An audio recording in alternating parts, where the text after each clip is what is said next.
గౌరవనీయులైన మాజీ మంత్రివర్యులు పెద్దలు మా బావగారు శాసన మండలిలో ప్రతిపక్ష నాయకులు పెద్దలు మాన్యులు నరసింహాచారి గారు, గౌరవనీయులైన ఎమ్మెల్యేలు, గౌరవనీయులైన ఎమ్మెల్సీలు, గౌరవ ఎంపీలు, అదేవిధంగా గౌరవనీయులైన వివిధ నియోజకవర్గాల ఇన్ఛార్జీలు, అదేవిధంగా ఈరోజు మరి చాలా చాలా ప్రాంతాల నుంచి తరలి వచ్చిన మా అన్నదమ్ములకు, మా ఆడపిల్లలకు, అందరికీ సిరిసిల్ల నుంచి కూడా వచ్చిన మా అందరికీ కూడా హృదయపూర్వకంగా నమస్కారం. మా మీడియా మిత్రులకు కూడా కొంత అసౌకర్యం కలుగుతున్నా అప్పటి నుంచి పొద్దు నుంచి చాలా ఓపికగా ఉన్నందుకు మీడియా మిత్రులకు కూడా నమస్కారం, ధన్యవాదాలు. 4 కోట్ల మంది ముందు చర్చిద్దాం, ఎవరి తప్పో ఎవరిది ఒప్పో చర్చ పెట్టు అని అసెంబ్లీలో అడిగితే పారిపోయిండు రేవంత్ రెడ్డి. ఈ ఫార్ములా ఈ కార్ రేసింగ్ మీద నేనేదో తప్పు చేసిన అంటున్నావు కదా, కేసీఆర్ ప్రభుత్వం ఏదో తప్పు చేసింది అంటున్నావు కదా, దమ్ముంటే అసెంబ్లీలో చర్చ పెట్టు అని అసెంబ్లీలో కూడా పట్టుబట్టినాం, పారిపోయింది. 4 గోడల మధ్యన ఎందుకయ్యా 4 కోట్ల మంది ముందు మాట్లాడదామంటే పారిపోయింది. పోనీ ఇట్లా కాదు, ఈ బద్నాం క్యాంపెయిన్ ఇంకెన్ని రోజులు నడుపుతావు, ఈ దేశంలో ఏ రాజకీయ నాయకుడు అన్న విధంగా నేను అంటున్నా, నువ్వు ముందుకు రా, నేను తప్పు చేయలేదు, నిజాయితీకి ధైర్యం ఎక్కువ కాబట్టి అవసరమైతే లైట్ డిటెక్టర్ పరీక్ష తీసుకుంటా, నువ్వు కూడా రా. పక్క వేడు పారిపోయాడు. అయినా మళ్ళీ పిలిచి మళ్ళా ఈరోజు పిలిస్తే మళ్ళా పోయినాం. ఎందుకంటే చట్టాన్ని గౌరవించే వ్యక్తులుగా, న్యాయస్థానాల మీద నమ్మకం ఉన్న వ్యక్తులుగా నువ్వు ఎన్నిసార్లు పిలిస్తే అన్నిసార్లు వస్తా అని చెప్పిన పొద్దున్నుంచి 9 గంటలు ఒకటే క్వశ్చన్, అటు తిప్పడుగుడు ఇటు తిప్పడుగుడు, తిరులమరలేసి మరల తిరలేసి అడిగిందే అడిగి నేను కుల్లం చెప్పిన ఇప్పుడే హరీష్ రావు గారు చెప్పినట్టు ఈడికెళ్ళి ఎట్టి పరిస్థితుల్లో ఫార్ములా ఈ రేస్ పోవద్దు అని చెప్పి మొదటి సంవత్సరం విజయవంతంగా నిర్వహించిన తర్వాత 2వ సంవత్సరం కూడా ఈడనే ఉండాలి అని చెప్పి ప్రభుత్వ పరంగా విధానపరమైన నిర్ణయం తీసుకున్నాము. తీసుకొని మరి కొంత డబ్బులు చెల్లించినాం. 1 రూపాయి కాదు కదా, 1 పైసా కూడా అవినీతి జరగలేదు. ఈడికెళ్ళి పైసా పోయింది, అక్కడ ఉన్నది, ఇలా అవినీతి ఎక్కడ ఉంది అనే అవినీతి నిరోధక శాఖ అధికారులను అడిగినాం, సమాధానం లేదు. బెబ్బెబ్బే ఏంది అంటే ఫైల్ ఇటు పోయిందా, ఇటుకెళ్ళి పోయిందా, నువ్వు కుడి చేపులకి వెళ్ళి ఇచ్చినావా పైసలు, ఎడమ జేబులకి వెళ్ళి ఇచ్చినావా పైసలు అని చెప్పి పనికిమాలిన ప్రశ్నలు తప్ప, చిట్టినాయుడు రాసిచ్చి పంపిన ప్రశ్నలు తప్ప ఏమీ లేదు విషయం. అందుకే నేను మొన్న చెప్పినా మళ్ళీ చెప్తున్నా, ఇది లొట్టపీస్ కేసు, ఈయన ఒక లొట్టపీస్ ముఖ్యమంత్రి. ఏది కాదు వీళ్ళతోని ఏం చేయరాదు, పరిపాలన చేత కాదు, ప్రజలకిచ్చిన హామీలు నెరవేర్చే దమ్ము లేదు.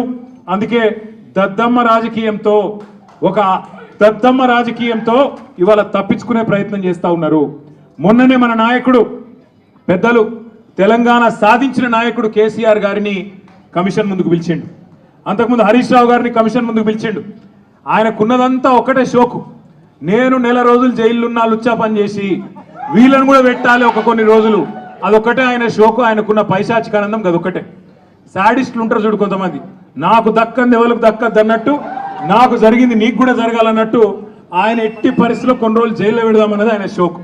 అందుకే నేను ఇలా అధికారులకు కూడా చెప్పిన, మీకు పైకి వెళ్ళి రావచ్చు ఆదేశాలు, ఇప్పటికే దబ్బన వస్తే పెట్టుకోర్ర పోయి ఏముంది, మీరు పంపితే కూడా 15 రోజులు పోయేస్తా, ఏమున్నది, మంచిగా రెస్ట్ తీసుకొని వస్తా అని చెప్పిన.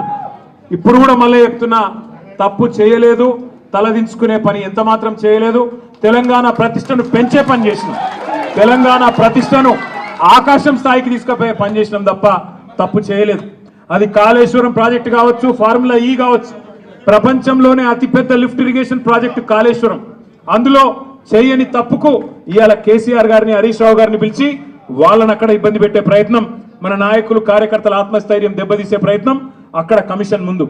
ఇక్కడ ఏసీబీ అని పెట్టి మరి ఇక్కడేదో జరిగిపోయిందని చెప్పి ఏ కరప్షన్ జరగని ఒక కేసులో యాంటీ కరప్షన్ బ్యూరోని ఇన్వాల్వ్ చేసి మా ఆర్ఎస్ ప్రవీణ్ అని చెప్పిండు, నా చరిత్రలో ఇంతకంటే తుపేల్ కేసును ఎప్పుడు చూడలే, 26 ఏళ్ళు ఐపీఎస్ అధికారిగా పనిచేసిన ఇంతకంటే తుపేల్ కేసు నా జీవితంలో చూడలేదని చెప్పి వారు కూడా చెప్పినారు. అంటే ఇట్లాంటి కేసులు పెట్టి ఏదో సాధిస్తాను రేవంత్ రెడ్డి గారు అనుకుంటున్నాడు.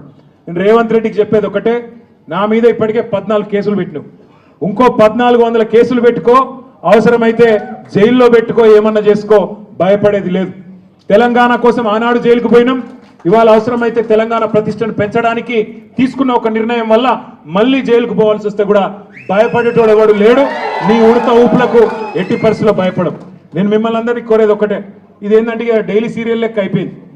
ఎట్లా అంటే ఒకరోజు పిలుచుడు కూర్చోబెట్టుడు 9 గంటలు ఆడ కూర్చోబెట్టి ఛాయ్ తాగిపించి ఏం చెప్తాం సార్ ఇక మాకు పైకి వెళ్ళే ఆదేశాలు ఉన్నాయి ఏం చేయాలని పాపం వాళ్ళు కూడా ఇక ఏం చేయాలో తెలియక అడిగిందే అడుగుతాను. అందుకే నేను మీకు కూడా రిక్వెస్ట్ చేసేది ఒకటే, మనం అందరం కూడా కాన్సన్ట్రేషన్ చేయాల్సింది, మనందరం కూడా పార్టీగా ఆలోచన చేయాల్సింది, దృష్టి సారించాల్సింది 2-3 పనుల మీద. ఒకటి, ఖచ్చితంగా మరి మనం రాబోయే స్థానిక సంస్థల ఎన్నికల్లో ఒక్కొక్క ఊర్లో బరి గీసి లైన్ గీసి ఒక్కొక్క కాంగ్రెస్ పార్టీ నాయకుని ఫుట్బాల్ ఆడుడు ఎట్లా కాంగ్రెస్ పార్టీని చిత్తుగా ఓడగొట్టాలి లోకల్ బాడీ ఎలక్షన్ లో, దాని మీద దృష్టి పెడదాం. రెండవది, ఈ నెల 21వ తారీఖున కాళేశ్వరం ప్రాజెక్టు ప్రారంభించి సరిగ్గా 6 సంవత్సరాలు కాబోతా ఉన్నది. 2019 ఆనాడు జూన్